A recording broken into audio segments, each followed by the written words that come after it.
तो क्या आपका भी सपना है आईआईटी जाने का और मेरी तरह एक आईआईटीएन बनना चाहते हो? तो इस वीडियो को एंड तक जरूर देखना। In this video I am going to discuss with you the benefits of giving mock test and the PYQs during your JEE preparation. What do you think? What's the major difference between a 99% error and a 90% error? Do you think it's difference between their knowledge or the difference between their number of study hours? But I don't think so. The major difference between them is a 99% error is never afraid of testing himself on a daily basis. They keep giving tests, they analyze them properly, and they keep improving on a daily basis. This is the ideal routine that a future IITian should follow. Other than studying, now I will discuss with you some of the very necessary points which are required to get 99 percentile. So here we go. Number one point है stamina. अब मैं आपको gym जाने के लिए नहीं कह रहा हूँ. It is about how you train your mind to maintain the same concentration level throughout the 3 hours of examination.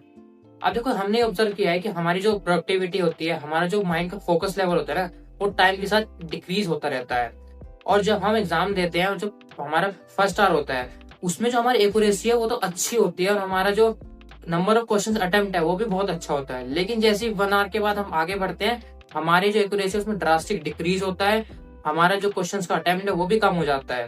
तो यार ये चीज को इम्प्रूव करना बहुत जरूरी है. और अगर आप अभी से टेस्ट देना स्टार्ट करते हो ना, तो till your JEE main session 1 आप इस चीज को इम्प्रूव कर सकते हो. Now let's come to second point. अब सेकंड पॉइंट है टाइम मैनेजमेंट. अब time management is not just about how you distribute your time in 3 subjects, physics, chemistry, maths. इसमें यह भी आता है कि आप अपना टाइम कैसे सेव करते हो जो आपका स्ट्रॉन्ग टॉपिक है और उसे यूटिलाइज करते हो अपने वीक टॉपिक्स में.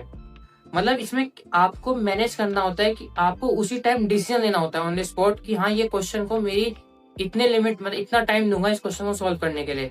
इससे ज्यादा टाइम आपको फिर मूव ऑन करना होता है. और ये जितना आसान लग रहा है ना कहने में, उतना आसान से एग्जीक्यूट करना नहीं होता. इसमें बहुत टाइम लगता है, आपकी बहुत प्रैक्टिस लगती है. इसलिए आप कोशिश करो कि अभी से टेस्ट देना स्टार्ट करो और टेस्ट के वक्त अपने टाइम मैनेजमेंट पे फोकस करो and you will surely improve your thing till your JEE main session 1. Now the third point is silly mistakes. To be very honest, there is no specific method that you can do to avoid silly mistakes. जो चीज आप कर सकते हो, that you practice a lot of mock test and write down all the mistakes that you do in the test. और उसके बाद आपको ये मेक श्योर करना है कि जब अगला टेस्ट आप दो ना, उससे पहले आप उन सभी मिस्टेक्स को एक बार अच्छे से रीड करो और ट्राई करो कि वो दोबारा रिपीट ना हो. और फिर हर टेस्ट से पहले आप इस प्रोसेस को हर बार करो. Trust me, you will have hundreds of silly mistakes that you could have done in your main exam, but because आपने बहुत सारे मॉक टेस्ट दिए हैं, you are ahead in your 99 percentile journey. So now the fourth point is exam temperament. अब ये वाला ना सबसे इंपॉर्टेंट पॉइंट है, तो ध्यान से सुनना. एग्जाम टेम्परामेंट में आता क्या है? एग्जाम्स के बीच में आपकी जो मेंटल स्टेट होती है, जो आपकी इमोशनल स्टेट होती है और आपको जो एटीट्यूड होता है, तो कभी कभी क्या होता है ना, लगातार 3 से 4 क्वेश्चन हमसे नहीं होते या फिर एकदम अनएक्सपेक्टेडली एक टफ क्वेश्चन हमारे सामने आ जाता है, तो उस वक्त ना हमारा कॉन्फिडेंस डाउन हो जाता है, हम थोड़े नर्वस हो जाते हैं और 1 से 2 मिनट हम अपने वेस्ट कर देते हैं. तो उस वक्त हम अपने आप को कैसे कंट्रोल करेंगे, हम अपने कैसे कूल रहेंगे, कैसे काम रहेंगे, यह होता है एग्जाम टेम्परामेंट. और इसको इम्प्रूव करना बहुत मुश्किल है, इसमें बहुत टाइम लगता है.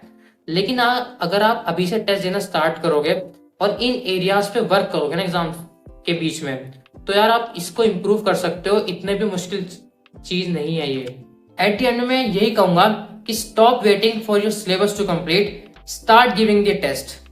और हाँ, अगर अभी तक आपने कोई टेस्ट सीरीज को परचेस नहीं किया है, तो मैंने ऑलरेडी एक वीडियो बना रखा है एक रेलेवेंट टेस्ट सीरीज के ऊपर, जो इंडिया की बेस्ट टेस्ट सीरीज है.